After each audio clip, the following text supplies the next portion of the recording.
which ironically they sent us an opinion from 1983, which was based on an incident in the city of Port Jervis. That basically they had already opined in 1983 that per our code and charter, if there was not an approved budget by the end of the year, the city had no authorization to operate or issue any funds whatsoever. So I think we need in this year's code committee to come up with some sort of provision to help us in the instance should we not have a budget in place as of some December 31st in the future, so that we would not be faced with sitting here and meeting every night until we did before December 31st, which maybe that's what you want, or to do some sort of a provision for emergency spending bills, etc., for any type of temporary provision during a budget impasse and or veto by the mayor. So just so you know, we were quietly behind the scenes doing that research just in case. So we will recommend that the code committee do take a look at it, because evidently this problem has been in existence since 1983, and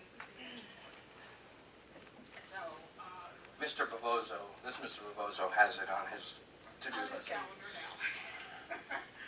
And I think that's it from the city clerk treasurer's office, other than to wish everybody happy holidays and to remind you that your Orange County tax bill will be coming out January 1st. Happy New Year.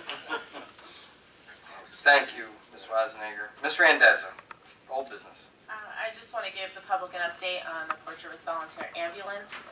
They did meet this past Friday, and myself, as well as a representative from the town of Deer Park, are invited to attend those meetings now as part of the agreement with the city and the town of Deer Park. Currently, they are up to date in paying their workers' comp, and also all the paperwork has been submitted to the state of New York. Now we just wait for state approval. I realize that the date originally given was December 8th, that was our 30-day limit. However, the state, understanding the situation that we were in and knowing that the ambulance corps was working on things to move forward, they did say they would extend that diligently. So all the paperwork has been submitted, and the hope is that by this Friday we will receive an answer and have volunteer ambulance back in motion here in the city of Port Jervis. And I'll update you again. The next meeting I know right now is scheduled for the first Friday in January at 7:30 p.m. at the ambulance corps. Thank you, Mayor. Thank you. Ms. Fitzpatrick. Yes, I would like to congratulate the Tri-State Chamber for their outstanding Victory Parade, and Mary Decker for the kosher shoes. It was a wonderful day. I hosted with Mr. McCarron. It was really cold, but we handed out candy and we stayed warm walking through. And then we all went back to the Manworth Firehouse and had donuts. Thank you very much. It was a great day. Welcome. You're welcome. And that's all. We were just discussing, was it really that cold? But then, It was cold. well, you know what? It's because you love the sun so much in the morning. It really was. That's right. That was probably one of the warmer Yeah, periods. right. Mr. Belcher. Yeah, I put this out on Facebook several times. While our ambulance hasn't been operating, we've received a lot of help from the different ambulance corps in the area. Westfall Fire Department only has 5 EMTs for their ambulance, and they've been covering their own calls, plus ours, so it's been wearing them a little bit to a frazzle. Greenville, Lenape, Lumberland, and we've even had Mobile Medic down here from Monticello a couple times. And of course, M-Stars covered some calls, and Mobile Life Support. But I'd like to thank everybody for stepping up to the plate and helping us out. Thank you, ma'am. Katie, too. Up in the Westbrook area. Yeah. That's it, sir. Thank you. Ms. Henry. Nothing, well, thank you. Thank you. Mr. Bovozo. I wasn't able to attend the last meeting, so I just wanted to thank everyone that was involved in the Christmas market right after Thanksgiving. It was terrific again. Looked like there were more vendors this year, certainly more food vendors. They had the tent filled up. They had the trackside filled up. It seems to be creeping down Front Street and Jersey Avenue, so the hope is that it continues to grow and can even fill up those streets as well. So one of my favorite events that the city does as well as the Fall Foliage Festival. So I wanted to thank everyone involved in that, and I would just like to wish everyone a happy and healthy holiday season. Thank you. Thank you. Mr. Foster. Yes, Pearl Harbor Day ceremonies. I want to thank the naval ship and the VFW.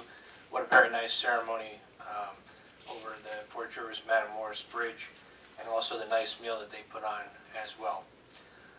Also, I'd like to congratulate Woogies. They were the business of the month. I was down there congratulating them, and it's nice to see that they are reopening down in the Acre. Also, Mary Decker with Kutcher Shoes, thank you for all your hard work, and I know everything that you do and everybody else. The Rick Drew Parade was very nice attended. Santa Claus did enjoy himself, and it was nice to see everybody, as well as the West End tree lighting for the Rick Drew as well. And that's it. Thank you. Thank you, sir. Mr. Van Horn. No business, Mayor. Thank you. Ms. Trovey. I would just like to say that the tourism contest, the holiday lights contest, the application deadline is tomorrow. It's free to enter. We have some great prizes available for first, second, and third place that have been donated by some local businesses, the Erie, Taste of Sicily, and Woogie's Deli. So if you want to participate, please call the mayor's office and leave your name, your address, and your phone number, as well as the category you wish to be judged in. It's traditional or festive, or you can email the tourism board at pjtourismboard@gmail.com. I also wanted to ask about the water restriction at the last DPW meeting. We just discussed it. You don't need a mandatory one? Okay, never mind. That's it, thanks. Thank you. Mr. Siegel. Thank you. The Fourth Ward Neighborhood Watch will not meet again until January 18, 2017 because of the holidays, and they wish everyone happy holidays. The mayor alluded to this, and I just want to say it also again. Let's remember Frank Bell, Bob Ritchie, and Dennis Simmons over the holidays. They were very hardworking volunteers for the city. You could call either of them, any of them, day or night, and ask for help and get some help. So as we celebrate, let's remember what they did for our community. That's all I have under old business. Thank you. New business, sir? Yeah, new business. I got a couple things off my chest over the last couple days. I sent some letters to Senator Schumer, the MTA chairman, and a letter and official complaint to the Federal Railroad Administration, the Office of Civil Rights, about the station downtown. There's no access for disabled, and there's very poor access for others that board the train that would have children or packages or something. And maybe the ADA committee can look into this, but I don't know, 10 years or so ago, the mayor, a couple councilmen, and I were offered an opportunity to go on the President's train from Port Jervis to Secaucus Station when they had a grand opening. And on the train, we talked to the president. I think that's 3 presidents ago. They don't last long. And he That's told... the MTA president. Yeah, I'm sorry. Sorry, the MTA president. The other ones hang around 8 years. So, but anyway, he told us that a raised platform was in the 5-year plan, the next 5-year plan, which is quite a few 5 years ago. And it's not there. And as you go to the station or you're on the train, and I travel the train quite a bit, and you watch disabled people. There's one woman in town, I asked her how she gets on the train. She goes, I can't get on the train. I can't even push myself up the stairs backwards because the stairs are too steep and too close together. How sinful. Here's a woman that was born in Port Jervis, can't use the train. I watched people, actually when we came home from Radio City Music Hall, no we didn't, we came home from Madison Square Garden, we had 3 children and 4 adults and packages, and to try to get children, sleeping children at midnight, at 12:10, midnight, off the train on those steps is like, it's dangerous, if nothing else. And the poor conductor just kept saying, be careful, watch your step. And then you watch people that simply have difficulty in maneuvering. And it's sinful to think that this station in Otisville don't have even a lift, like every other station I've ever gone to. So I wrote to them, I've asked for help. Some other groups have knocked on our door. There will be more people contacting, and maybe we will get the station that we deserve. It's named after Port Jervis. We at least should have the amenities of the station. Did you also write to Congressman Maloney? No, I didn't write them all. He is on the transportation committee. I have already, but. Yeah, he's on my list as a couple others, and there's a couple groups. I just haven't gotten to all of them.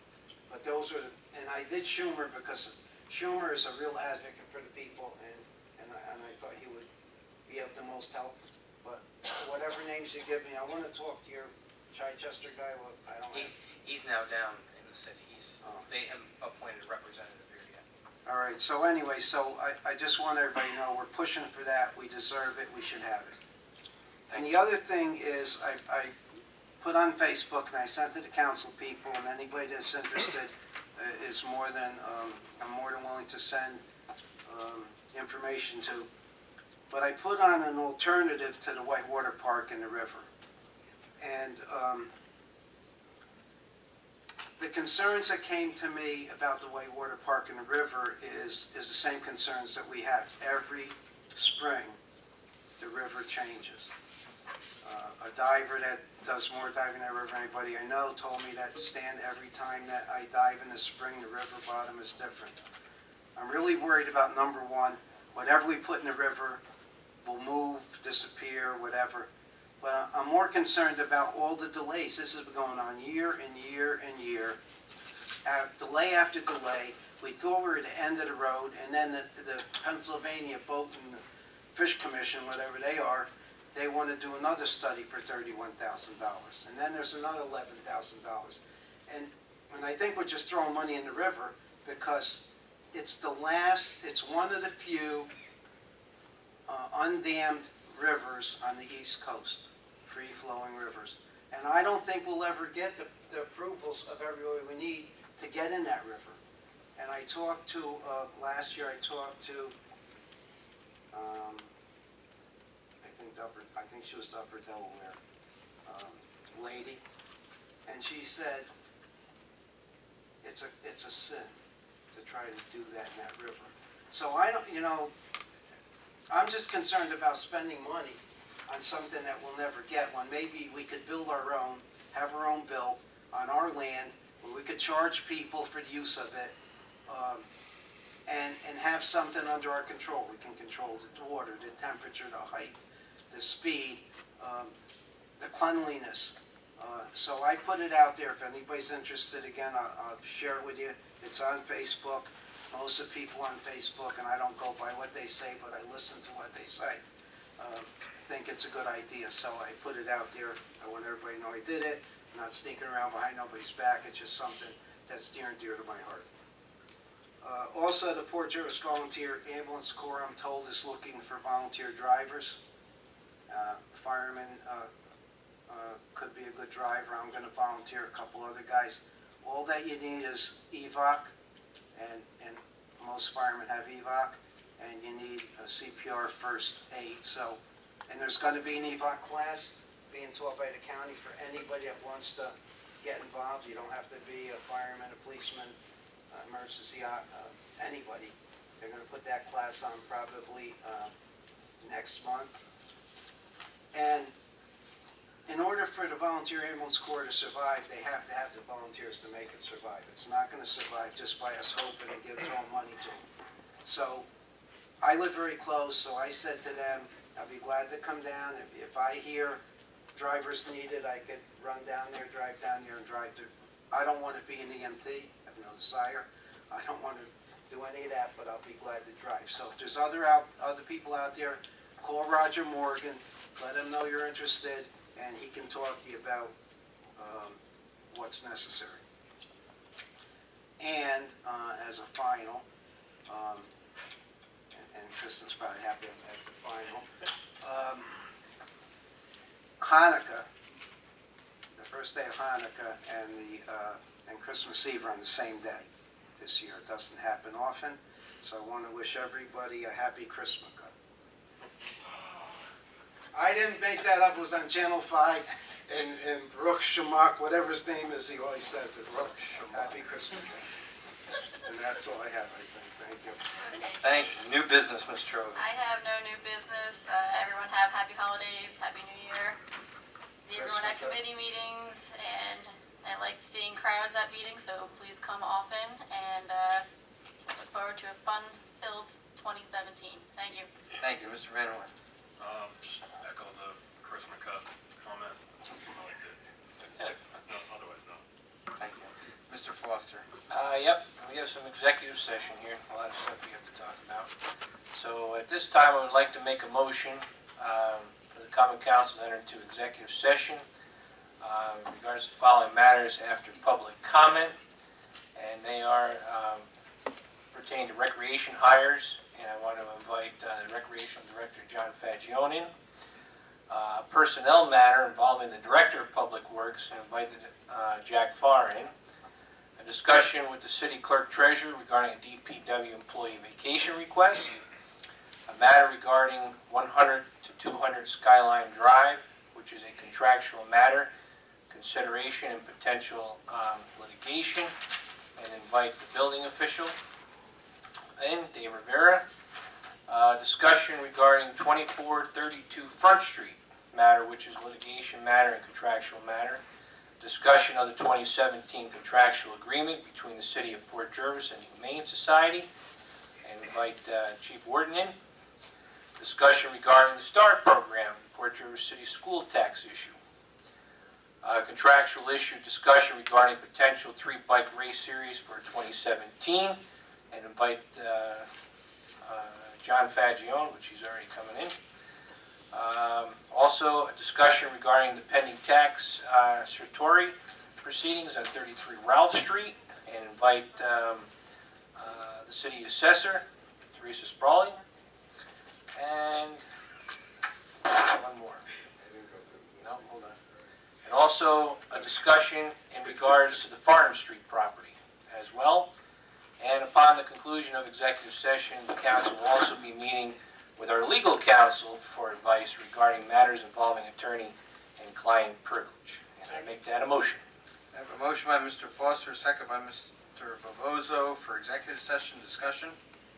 All in favor? Aye. Opposed? So carried. This sounds so enthusiastic. If it goes to 1 o'clock, he's buying the pizza. There you go. Anything else, sir? And I want to wish everyone a healthy and safe holiday and prosperous new year. Thank you.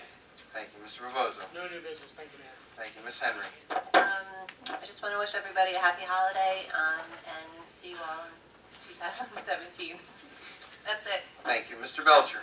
Merry Christmas, Happy New Year to everybody. That's all. Thank you, Ms. Fitzpatrick. Happy, healthy New Year, everybody. Thank you, and Ms. Randazzo. I just want to remind everyone that I believe HBE's elementary school is putting on Annie this weekend at the high school. I believe you can see it on Friday, Saturday, or Sunday. So it's really nice to go out and support the local arts, and also to everyone a safe and happy holiday season. Thank you. Next, we have public comment. 3-minute limit on anything that we discussed here today. If anybody would like to come up and speak.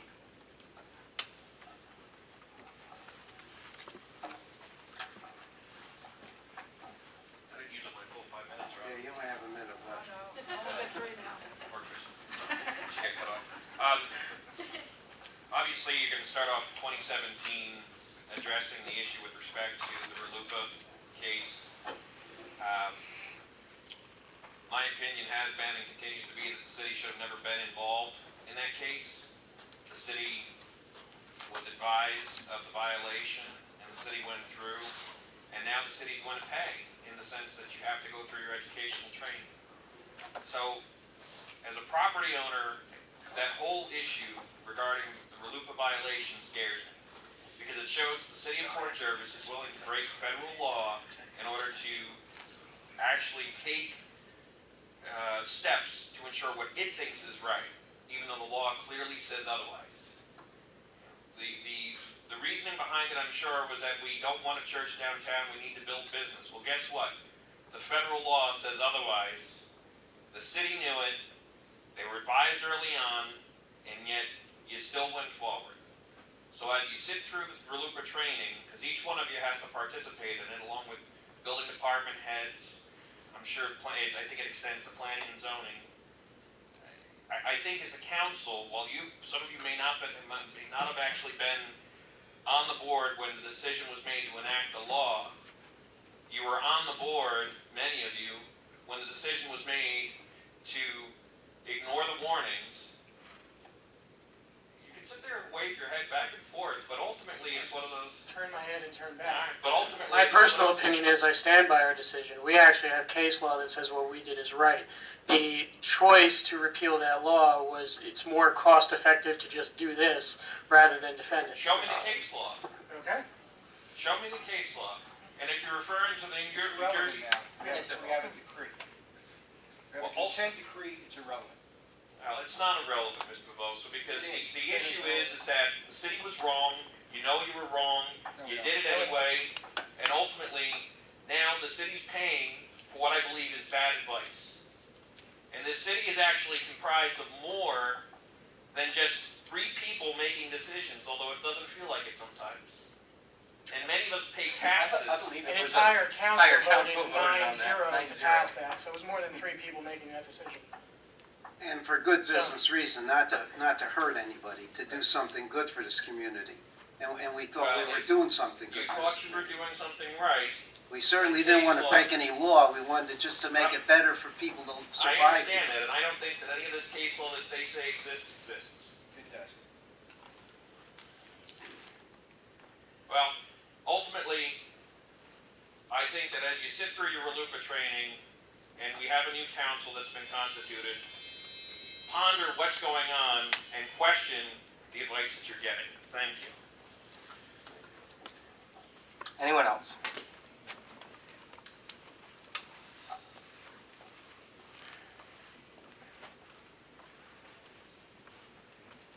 I'm in my snow outfit today, in case you didn't know, sorry.